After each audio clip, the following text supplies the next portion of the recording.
حركات حرمعس إذا ما هبيتنو إيجانو دياره مركي هوش لو ديرو كوهيغا جيانا هاي أوزل حركات حرمعس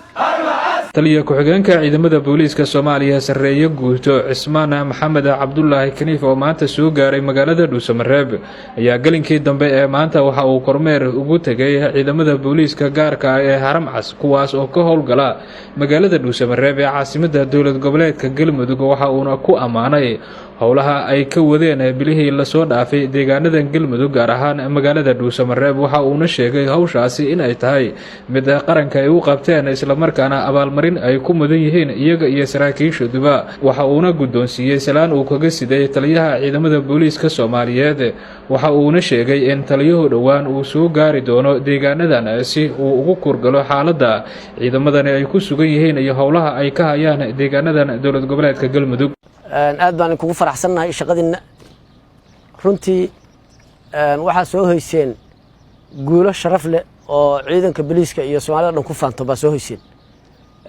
waana leen ka maleynayay si sharaf leh waa u soo shaqeyseen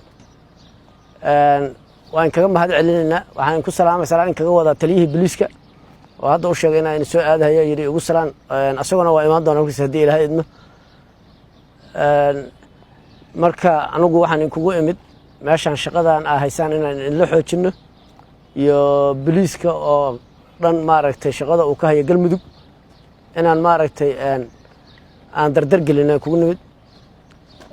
adunkuna hadda waxa tihiin laf dhabarkii ciidanka booliiska baa tihiin shaqooyinkii aad dalalka intiisa kale ka soo qabateen iyo midda aad ka soo qabateen halkaanba waxa ku helaysaan insha Allah mudnaan baa ku helaysaan sharaf baan u soo haysaan ciidanka booliiska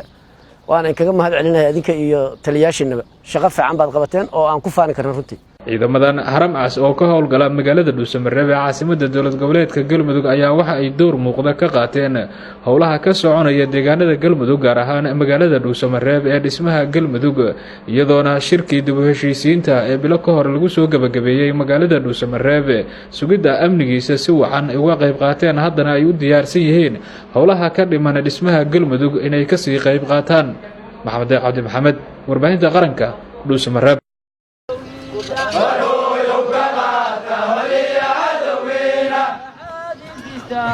الله كهشان وعاد النسان على كهشان أودينا يدرك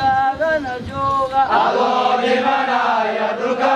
نجوغا محاومة ندوف له كانك محاومة ندوف له كانك ورويك غاته العيا عذبينا ورويك غاته العيا عذبينا